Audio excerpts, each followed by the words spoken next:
Next, please. Tryna get this bag, I'm tryna run it up. I'm next, please. Now I got the game in my hand, boy. I'm next, please. Grind for a minute, shine for a minute.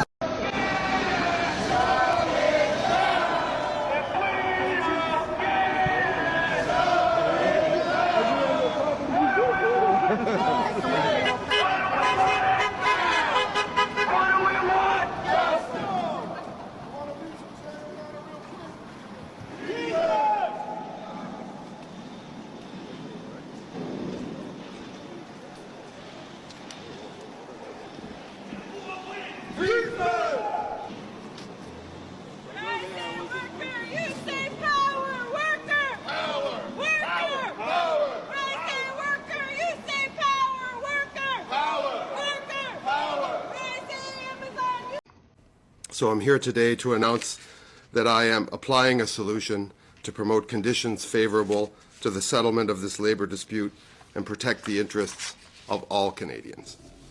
Today I've used my powers under the Canada Labour Code. It is my view and the view of the FMCS that the parties are at an impasse. I have asked the Canada Industrial Relations Board, if they also determine that there is an impasse, to order Canada Post and all employees represented by CUPW to resume and continue their operations and duties and to extend the terms of the existing collective agreements until May 22nd, 2025. Assalamualaikum to Dr. Ilyas and to the audience. Our group will present about the differences in strike regulation or dispute resolution procedure for public sector union compared to private sector unions. The public and private sector in Malaysia have quite different industrial relation environments, especially when it comes to the right to strike and dispute resolution.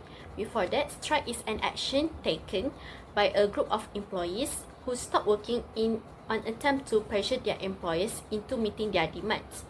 And also, dispute resolution is the process of settling disagreement between parties and a way of resolving disagreement without going to the court. Both sectors acknowledge the value of union representation and collective bargaining, but because public services are so vital, the public sector frequently has stricter limits on industrial action. The particular difficulties and factors that come up when striking a balance between the rights of public sector employees and the general public interest are reflected in the differences in rules and practices. The differences in public sector strike rules or dispute settlement procedure in Malaysia. First, for the aspect legal restriction or condition, strike are prohibited in the public sector under the Industrial Relations Act (IRA) 1967. Public sector workers must seek alternative dispute resolution mechanism like negotiation, mediation or arbitration. But in another sector, strike are allowed under certain conditions provided legal criteria are met. The second aspect is the role of the Public Service Department, the PSD. The PSD plays a central role in overseeing dispute and ensuring compliance with public sector employment regulation. They ensure adherence to policy that prevent strike. In another sector, dispute resolution may involve labour union more directly, often without the PSD involvement. The last aspect is dispute settlement procedure. Mediation and arbitration are the preferred modes of dispute resolution in the public sector. Workers must follow formal grievance mechanisms set by their employer or through PSD.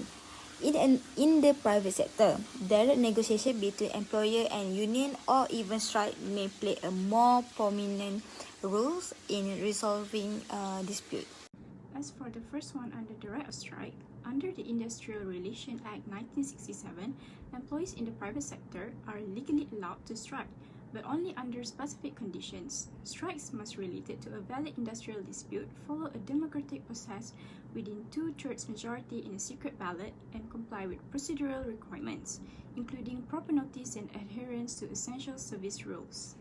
As for the strike legality, under the Industrial Relations Act 1967, it must involve a valid industrial dispute, such as disagreement over wages or employment terms. Additionally, employees must follow legal procedures, including conducting a secret ballot with a 2/3 majority party, providing proper notice to the employer and complying with essential service restrictions. As for the mediations under the Industrial Relations Act 1976, provides a structured process for resolving workplace disputes.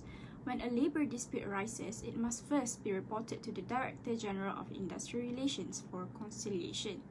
If conciliation efforts fail, the dispute may be referred to the Industrial Court for a formal and binding decision.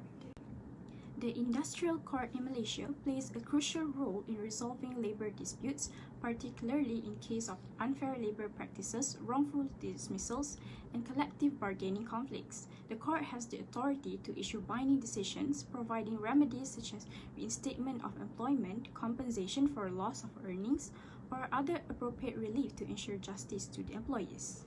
As for the third one, under collective bargaining and consent, in the private sector, unions have the right to engage in collective bargaining with employers to negotiate collective agreements covering various employment matters. This agreement may address wages, working conditions, benefits, and other terms of employment. Collective bargaining promotes mutual understanding and ensures a fair and structured approach to resolving workplace issues. Before initiating a strike in the private sector, the union is required to conduct a secret ballot securing a 2/3 approval majority from its members to ensure the action represents collective worker consent. Additionally, the union must notify the Director General of Industrial Relations, who must authorize the disputes, verifying its legitimacy under the law. To conclude, it's important to recognize the key differences between public and private sector unions, particularly in terms of their power to strike and negotiate. In the private sector, unions typically have more freedom to take direct action, including striking, to address issues such as pay, working conditions, and job security.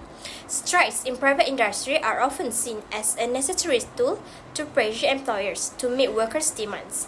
This gives unions in the private sector significant leverage, especially when negotiations break down or when workers feel their rights are being violated. However, the situation is quite different in the public sector. Public sector unions representing workers in essential services like education, healthcare, transportation, and law enforcement face much stricter regulation. These unions are often prohibited from striking because of the critical nature of the work these employees perform. A strike in this area could severely disrupt vital public services, which have wide-reaching consequences for the general public. As a result, public sector unions typically rely on more formal regulated methods for resolving disputes. These include processes like mediation, arbitration, or other legal framework designed to settle disagreement without resorting towards stoppage. Despite these differences, both public and private sector unions share a common goal, such as to protect the rights and interests of workers, whether in the private or public sector. Union aims to ensure fair wages, safe conditions, and job security. The key distinction lies in the balance between protecting workers' rights and maintaining essential services that society relies on.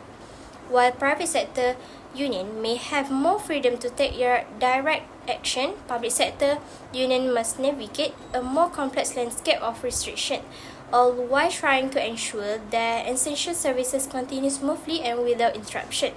In short, while both sectors aims to advance workers' rights, public sector unions face more limitation to ensure that crucial public services are not disrupted, maintaining the balance between workers' needs and the public goods.